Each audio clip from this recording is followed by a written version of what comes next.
ஒரு சமயம் ஒரு வாலிபன் என்னை சந்தித்த போது கேட்டான், நான் பாவத்தை விட்டு மனம் திரும்பிட்டேன். ஒரு காலத்துல நிறைய பாவம்லாம் செய்துட்டேன்.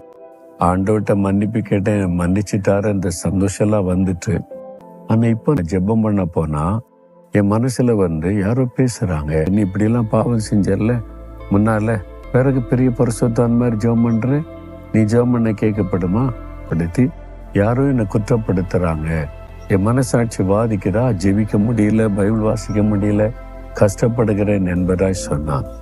அப்ப அந்த தம்பிக்கு நான் ஒண்ணு சொன்னேன், நீ உன் பாவத்தை அறிக்கை செய்தலாமா? அந்த பாவத்துக்கு என்ன ஆச்சு தெரியுமா உனக்கு? மேற்குக்கும் கிழக்குக்கும் எவ்வளவு தூரமோ அவ்வளவு தூரமாய் கர்த்தர் நம்முடைய பாவங்களை நம்மை விட்டு விலக்கினார். மேற்குக்கும் கிழக்கு எவ்வளவு தூரம் அளந்து சொல்ல முடியுமா? அந்த அளவுக்கு நீ செய்த பாவத்தை கர்த்தர் விலக பண்ணிட்டார். இனிமேல் அதற்கு உனக்கு சம்பந்தம் இல்லை.